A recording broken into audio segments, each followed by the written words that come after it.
everybody, today we are talking about two books, The Pumpkin Spice Cafe and Chaos at the Lazy Bones Bookshop. So I read both of these at the end of October, beginning of November.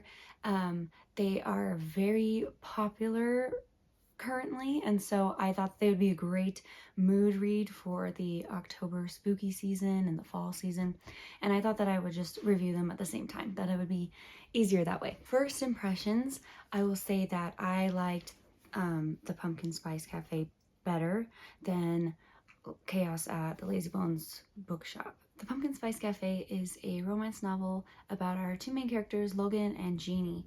And Jeannie has just recently moved into this area to take over for her aunt at the Pumpkin Spice Cafe. And so she's just settling in. And Logan is a farmer who has lived in this town for quite a while, for basically his whole life, actually. And they meet each other and quickly start developing feelings for each other. Chaos at the Lazy Bones Bookshop is a book about this, our main character has this bookshop that is a Halloween themed shop, that thus the name Lazy Bones Bookshop, and this whole town is just Halloween themed, so it does a fall festival which involves a lot of Halloween related events, and that it's basically just like a town with a major Halloween theme, and so you can go there and get a lot of interesting fun things. And in this story, during the festival, they have a person who used to live in the town, is actually a successful author now, and is coming to visit this town for the fall festival to sign some books.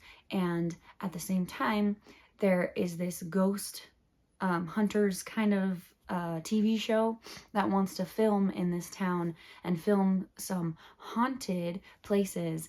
And while this is all going on, somebody gets murdered in real life, and so it becomes a murder mystery. The Pumpkin Spice Cafe is written by Laurie Gilmore, and she definitely has a different writing style than Emmeline Duncan, I believe is her name, or maybe Emmeline Duncan. The Pumpkin Spice Cafe is by Laurie Gilmore, and her writing style I think is really good. I don't have any other experience reading any of her other books. I know that there's a lot more that goes with this town, and I haven't read any of those yet. Probably will just wait again until next year when they're a little easier to get a copy of, because they are just so popular that it was hard to even get them available and to find them when I wanted to read them. This is a romance novel, and so I also don't read a lot of those, and so I also don't know if like every romance novel is similar to this, because again, I don't read enough in this kind of a genre. But the spice level, I guess if I was rating it based on nothing else, I guess I would say it's like a 3.5 out of 5, because there are some really good scenes. We get like 3 full-on scenes, love scenes, and then we get like probably 3 also of like little makeout sessions and stuff where it doesn't go any further than that. So I would say that there's, and then when you finally get the full-on scenes, they're pretty spicy, and so I think that it does a good job with that. The only thing that was like pulling me back was a couple of things that she did do with her writing that I found that was a little tedious. For example, the usage of the word damn and was in the book a lot, meaning like 79 times, I think is what it was. I looked it up, and then with the phrase "this damn town" was like 13 times with that exact phrase. And so I'm just like, is there any other word we could use in place of this word? Does it always have to be this word? Because I feel like, especially in certain contexts, that word is not as strong as we might want it to be. I feel like there needed to be another word, and maybe a different explicit word that could have been used that would have been a little bit more like impactful in certain situations, if you get my meaning. I just think that it was kind of overdone using that word so much. It was like 79 times. That means that it was like 2.5 to 3 times per chapter. It was a lot. And I feel like there's just other words that could have made this a little bit more interesting or powerful in terms of feelings and emotions that come with, like, why are you saying a swear word to begin with? And if you're going to use one, that one's pretty mild. And I feel like with the scenes, some of these scenes that we get in here are not very mild in their nature. So why would you use a mild word to describe it? I don't know. That's just kind of what I thought when I was reading and noticing the language that was in here. Anyways, I think that could have made a difference overall, and it wouldn't have annoyed me as much if there was a little bit more difference and variety in the descriptions of certain things. But yeah, earlier I did say that I liked this book better than the other one that I read, which was Chaos at Lazybones Bookshop, and that one was more Halloween based, where Pumpkin Spice Cafe was more fall. Yes, it did happen around October and November, so it was still the same like time period, but it was more based on the relationship between Logan and Jeannie, which were our main characters, and the other one is the chaos that happens is that there's a murder that happens, and it happens in this Halloween based town.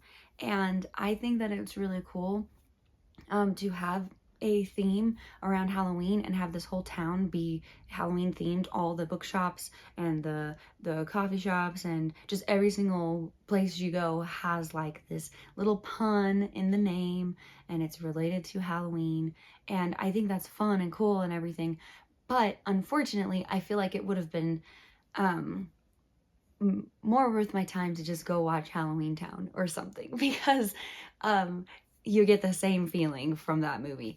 But the whole murders that happened, I feel like they were just kind of, I don't know, like the way that the reveal happened for who the murderer was and stuff, I just felt like it was anticlimactic. It didn't seem like it was as impactful or as like I feel like the payoff wasn't really there. It wasn't really that great. And I've read quite a few murder mysteries, cozy murder mysteries, if you've seen any of those on this channel. And I am kind of used to that genre, to where when I was reading this one, I didn't even care to try to figure out who it was. I just didn't really care that much. And then when we found out who it was, I was just kind of like, okay, well, meh, like I was just kind of disappointed in the way that book turned out. It definitely needed to be edited better. At least if it said that there was an editor at the end of the book, that editor needed to do it again, or they needed more than one or something, because there were so many times where like the sentences just had extra words that it like didn't make sense.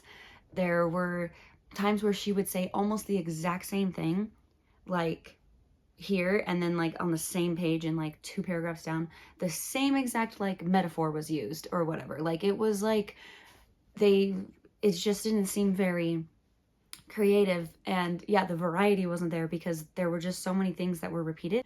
One of the biggest things that bugged me was the main character's mom's name is Liz, or Lizzie, and the name Lizzie appears quite a few times in the book, but sometimes it's spelled Lizzy, and other times it is spelled Lizzzie.